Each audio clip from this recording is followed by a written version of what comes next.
Hello, I'm Tiffany Hayes with Headway Hypnosis. I'm an NGH certified hypnotist and 7th Path self-hypnosis instructor. I provide my clients with the most modern and advanced hypnosis techniques available. Research has shown that if hypnosis professionals take the time to explain about hypnosis to our clients, they benefit much greater from their hypnotic sessions. This also helps remove any misconceptions that Hollywood has given you about hypnosis. As you watch this video, please write down any questions you have, and after the video, I will be happy to answer them.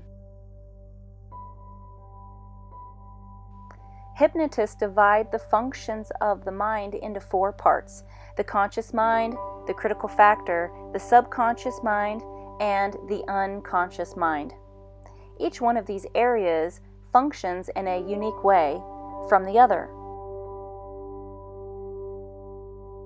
As we go deeper into each individual part, we begin with the unconscious mind. It is your body's consciousness. The medical field calls this the autonomic nervous system. It's your body's intelligence. When you were born, you came into this world with instincts.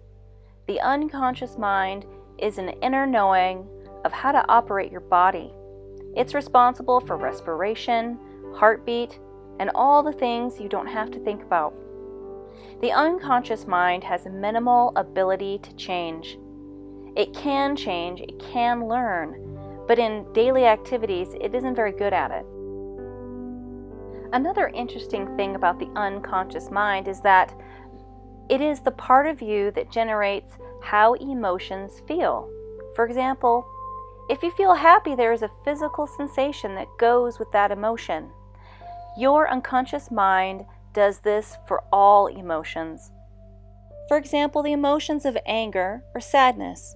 I'm sure just by thinking about it right now, you can recall or feel in your body just a little bit of those emotions. That is your unconscious mind at work, generating the physical sensations of feelings that correspond to the emotions that we have. Lastly, even at the deepest level of the mind, the unconscious level of the mind has a protective function. No matter what you're doing, no matter what you're thinking, the unconscious mind is always protecting you against physical infection and harm. It is also using your body's reflexes for protection. For example, if a ball is heading towards your face, before you have time to think about it, your reflex would be to automatically dodge or move the ball away. Next is the subconscious mind. The subconscious mind is who you really are. It is all of your emotions, habits, behaviors, and beliefs. The subconscious mind starts out empty, and then as we go through life, have experiences, begin to learn about the world, we start to build up a database in our subconscious mind of who we are, how the world works, and how we fit into the world. As time passes, these lessons and experiences form into our beliefs and habits. And once those beliefs and habits have formed, they resist change, and we really begin to develop a consistent way of behaving in certain circumstances. As we develop, our inborn personality is developed, and once that happens, it also resists change as well. This is good news and bad news. The good news is you'll behave consistently, you'll have a particular personality. The bad news is when you want to make changes, it's very difficult to do so. To make changes to the subconscious mind, you must either have a long, protracted experience or use hypnosis. And using hypnosis, you can change much more quickly. Hypnosis has an almost immediate effect on the subconscious mind. As I said before, the subconscious mind is also the area that generates your emotions. These emotions are based on your beliefs and experiences stored in the subconscious mind. In life, you respond to circumstances in a particular emotional way. For example, if you believe a person should be a particular way and they treat you not as anticipated, let's say they treat you unfairly, then the subconscious mind will begin to generate the feeling of anger as a result of the perception of unfairness. Another interesting thing about the subconscious mind is that it seems to be unlimited in capacity. No one has ever filled it up, and unless there is a trauma to the brain or disease, you can always learn something new. And the information in that database is always accessible. Even people who are in their eldest years can still tell you about their childhood. And in hypnosis, it is very easy to access that information. The protective function in the subconscious mind works to protect you against known dangers, and it also motivates you to fulfill your needs. The way it does that is to generate your emotions. The purpose of the emotion is to motivate you to do the things you need to do to fulfill your wants, needs, and desires.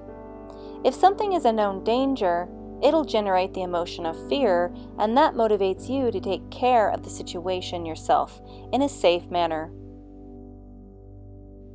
Next, we discuss the conscious mind.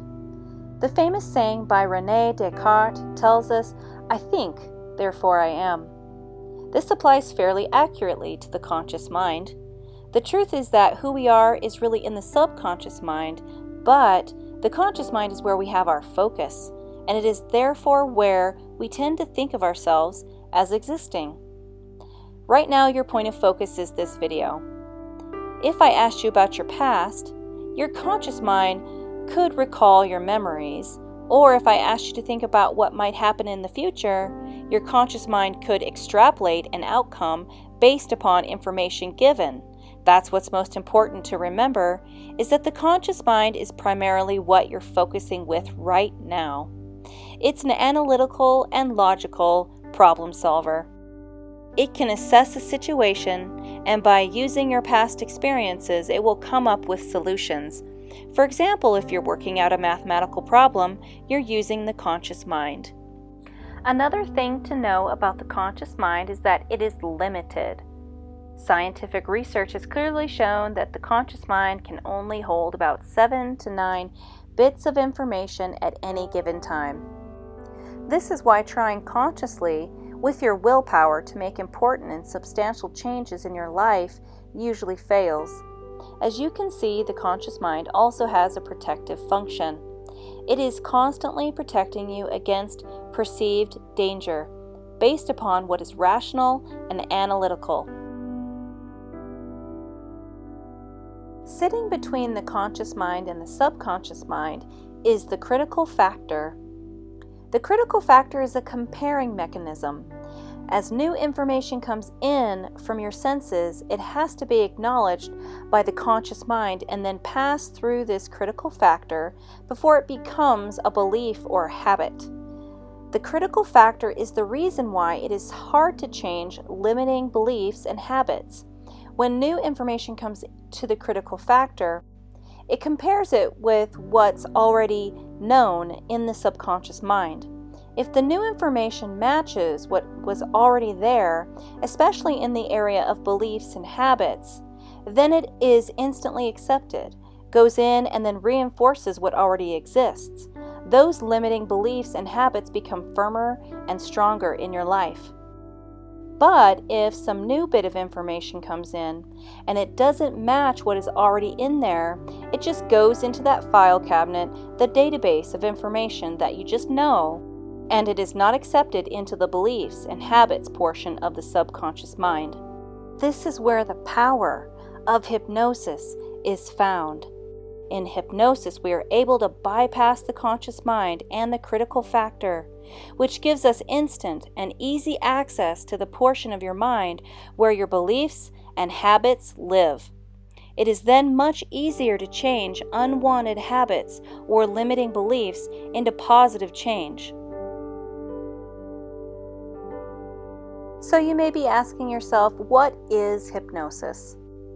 Well, the U.S. government has given us a definition which states that hypnosis is the bypass of the critical factor and acceptance of acceptable selective thinking. An example of that would simply be when information comes into your conscious mind with hypnosis, we can bypass the critical factor, the comparing mechanism, so that the information can go right into the subconscious mind and affect the limiting beliefs and habits, enabling us to make powerful change right away.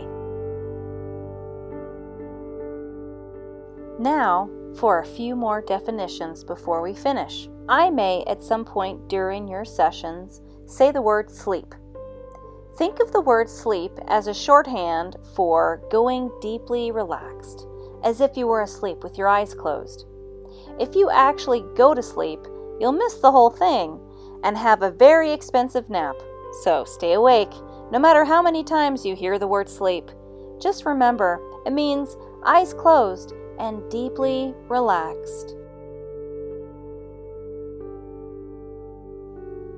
Another interesting thing that can happen in very deep levels of hypnosis is that people can experience analgesia or anesthesia.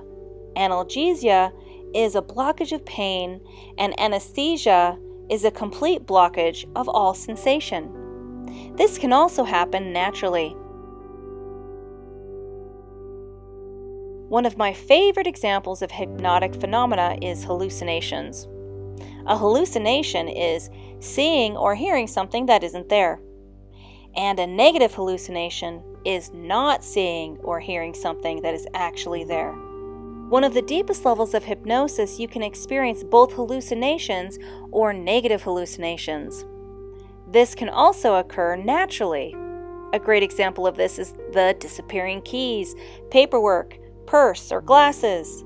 For example, you're in search of your keys, telling yourself that you can't find the keys and actually overlook them multiple times. Hypnosis is a normally occurring state. Going into hypnosis all by yourself, on your own, has been going on for as long as there's been human beings as we know them. Let me give you some examples of normally occurring states of hypnosis. First is the classic example of highway hypnosis. You're driving down the highway, deep in thought, hyper-focused on what's going on in your mind, and you suddenly realize, I missed my exit. While driving, your unconscious mind was taking care of driving the car, and you were in a state of hypnosis because of the focused attention. Another example is anytime you're so engrossed in a movie or a TV show and someone says your name, perfectly loud enough for you to hear, but you just don't hear it. That is also a naturally occurring state of hypnosis. The last thing I want to mention is that hypnosis is very safe. When you go into hypnosis, you're always going to be conscious. You're never going to be unconscious. As long as you listen and focus on my instructions, you will do great. Typically, you will become more relaxed as you do the hypnosis session and in subsequent sessions. But remember, you are always safe, no matter how deep you go, because all the levels of the mind have protective functions. No matter how deeply you go into hypnosis, you're always going to be able to protect yourself. If ever I made a suggestion to you that you don't like, you would automatically reject it. If it was something you really didn't like, you might even emerge from hypnosis. Hypnosis is safe and been accepted by the American Medical Association since 1958 and has been used by medical and other kinds of professionals for a great variety of things, from anesthesia to behavioral change to taking care of psychosomatic illness. Hypnosis is a consensual state. It's something that you do with the hypnotist. I am acting as a coach or a guide. I know a number of what we call hypnotic inductions. Your job is to stay positive and follow the instructions. Normally, focusing on relaxation is a great way to go into a wonderful state of hypnosis. Please leave it up to me to determine whether you are in hypnosis. And anyone of normal intelligence can be hypnotized. An outdated misconception of hypnosis is that only 20% of the population can be hypnotized. However, current hypnosis professionals have found that by taking the time to do what I'm doing here, explaining hypnosis to you, that eliminates any problems that the average person will have going into hypnosis. So as long as you are following my instructions, you too can experience a wonderful level of hypnosis and experience all the changes that you came here to make. And that wraps it up. Thank you so much for choosing Headway Hypnosis, and I know that we will do great things together.